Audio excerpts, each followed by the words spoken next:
Hello friends, James Corbett here, CorbettReport.com with another edition of Questions for Corbett. And this week on the D program, I want to address probably one of the top 5 questions that I have ever received at CorbettReport.com. I get it at least a couple of times a week, every single week, week in and week out. And I have addressed it a couple of times here on Questions for Corbett and in some of my other work.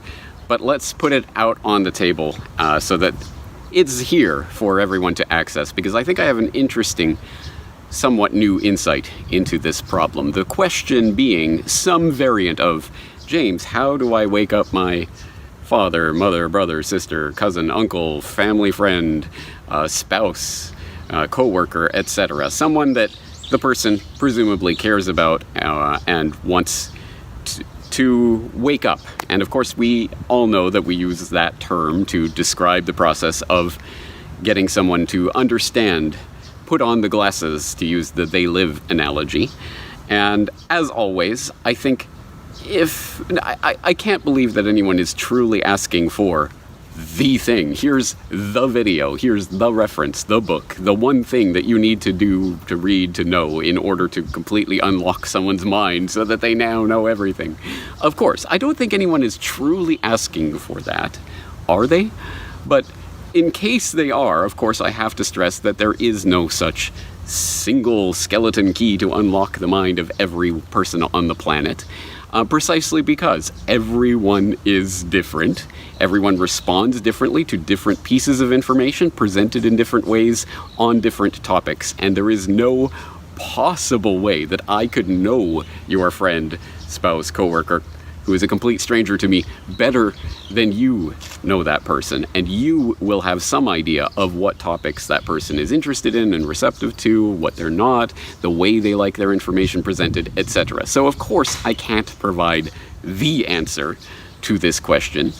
But having said that, I always do stress that there are, as I say, you know your friend or your spouse or your coworker or your family member, you know the things that resonate with them, you know the way to present information to them, or at least what has a better chance of working with that person. And using that, you can try to find, well, okay, what information along those lines can I introduce to the person?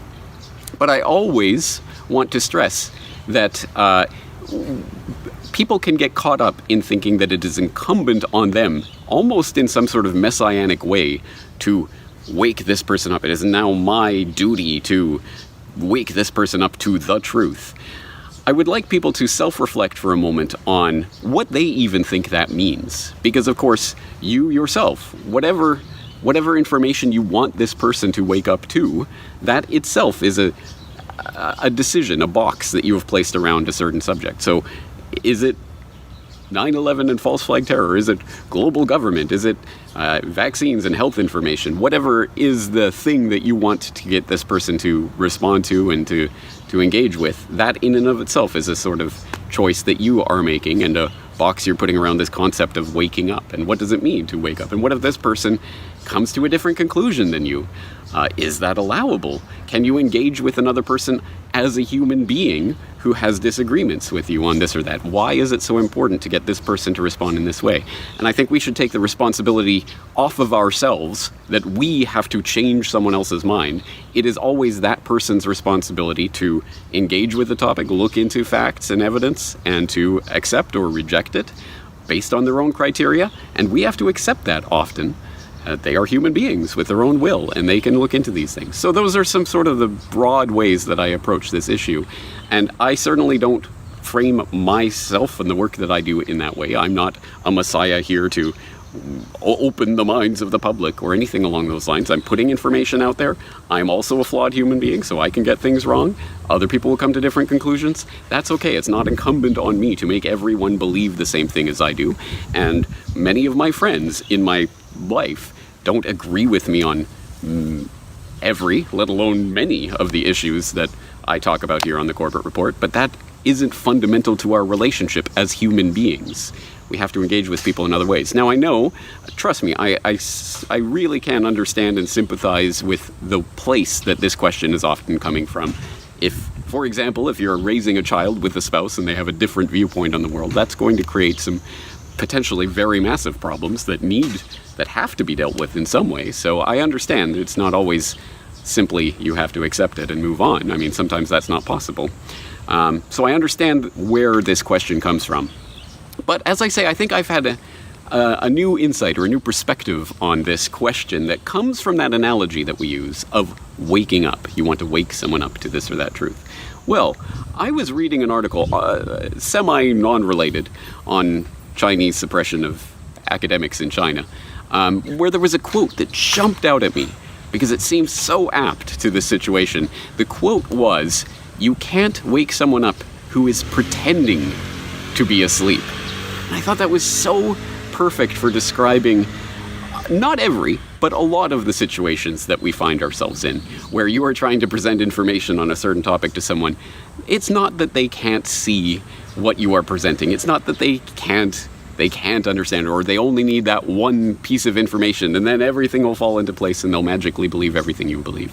No, often it's, of course they know what you're saying, but they don't want to know what you're saying. That is a real psychological phenomenon, and it isn't necessarily, I don't think necessarily that means that person is pretending to be asleep, as in they are consciously know the truth that you are saying and believe the truth you are saying, but are making the conscious decision to lie and say, oh, I don't believe that. Not necessarily. Doublethink is a real phenomenon, and I think it affects probably all of us to some extent or other. Yeah, I have this unquestioned assumption over here. I don't look too deeply over there because I don't want to know what I really think about that, so I'll just leave it vague and mushy. Everyone engages in that to some extent because it's hard to interrogate every assumption and drill down to core truths and really see, well, what does this rest on? Do I have evidence to support that? We can't do that with absolutely everything in our lives at all times. We would go insane. So there are certain things, you just kind of leave that to the side. You pretend to be sleeping on certain issues. And that's an important insight, because extend the analogy. Yes, there are heavy sleepers out there that it's difficult. You really have to try to wake them up. But unless they're in a coma, you can wake them up. It is physically possible to shake someone out of their sleep. Unless they are pretending to be asleep, and then no matter what you do, you can shake, you can do whatever. If they want to continue pretending to be asleep, they can continue pretending to be asleep, and you can't. What are you going to do? And that is something, I think, to ponder when we look at this question.